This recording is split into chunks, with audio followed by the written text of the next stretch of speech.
What's up, everybody? My name is Shannon and I am still waiting for my Satyr, and today we are talking about Queen's Shadow by E.K. Johnston. I cannot explain to you guys how happy I am that we finally have this book. It's entirely about Padme, but not only that, it is entirely introspective. There is no great big Star Wars plot, action, set piece, all this kind of stuff. It is just about Padme trying to figure out who she is when she's not under the Queen's shadow. That is all this book is. It is all entirely in her mind. It is entirely focused on Padme. It is entirely focused on the female relationships that Padme has, and it just makes me so unbelievably happy. I really, really loved this book. Not exactly from start to finish, which I'll get into, but reading it just felt like such a joy, and every time I would come back to it, I just felt like I was really connecting with all of these characters, which is something that we have sorely been lacking. We have really been needing Padme's voice, Padme's perspective, especially at this point in the sequel trilogy, and I'm just so unbelievably happy that we finally have it now. But like I said, this book is about Padme trying to figure out who she is when she's not underneath the Queen's shadow. It opens up right when a new Queen of Naboo is being elected, and Padme is kind of forced to face the fact that she's not going to be queen anymore, and she doesn't know exactly what to do now that she's not going to be queen anymore. Her handmaidens kind of know where their lives are going to lead them, whether that is through music or art, science, creating families, like all of this sorts of stuff.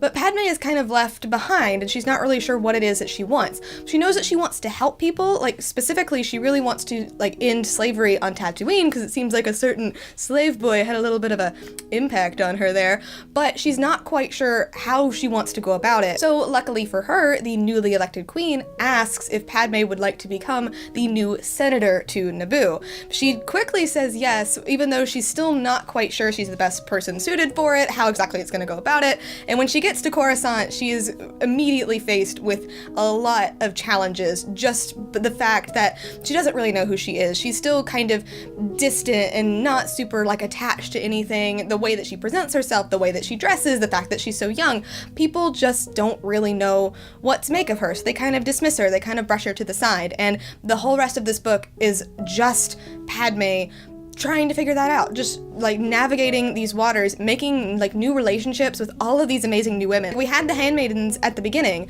and then we get some new handmaidens once she becomes senator, and she forms relationships with Mon Mothma and Queen Breha of Alderaan, and they really help Padme figure out who she is and what kind of person she wants to be and what she wants to do in the Senate, how exactly she's going to help people. And it was such a beautiful story, and I really, really loved it. With that being said, there is one pretty big hiccup with this book. I'm still giving it an A-, but I would have given it an A+ if this hadn't have happened, and it's just that part 5 of this book doesn't match the rest of it, and I guess you could kind of say this is a spoiler because you would see this coming, but I'm not going to tell you what happens or anything like that. But it doesn't feel right. The pacing is very off, and it doesn't fit together all that quite well. I don't feel like it was properly alluded to, and it just seems like things kind of came out of nowhere, and it kind of took me out of the story. It's not very long, and it doesn't really matter, but that also adds to the fact where it kind of feels weird, and it's like, oh, why is this thing kind of here? So that's a little bit odd, but the rest of it is just absolutely outstanding, and you're not only getting Padme's perspective, but you also get one of her handmaiden's perspective named Sabe, and she is really amazing. She's a really interesting type of character because she has been in the Queen's shadow as well, just as one of the handmaidens, and she also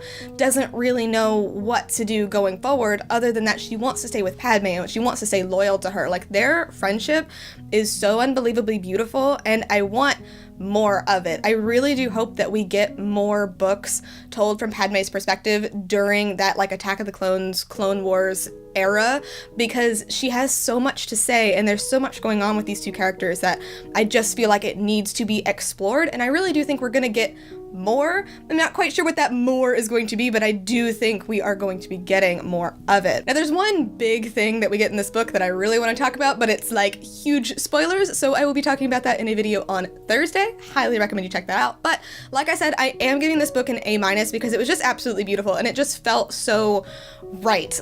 As a girl in the Star Wars fandom, especially in 2019, this is the kind of content that I have been dying for. This is what I feel like the fandom has been lacking lacking, and I'm so unbelievably happy that we finally got it. That being said, that part 5 just really that needed another go at the drawing board there, but it doesn't take too much of the reading experience away. I would say that if I were to reread this book, I would probably stop at the end of part 4 and then skip to the epilogue and just completely cut out that chunk from the end of the book. But it's still a very solid read, and I really do highly recommend you check this book out. But thank you guys so much for watching this video. If you liked it, be sure to hit that like button down below, and don't forget to subscribe so you can talk books with me every week. That is everything I got for today, and I'll see you guys next time. Bye!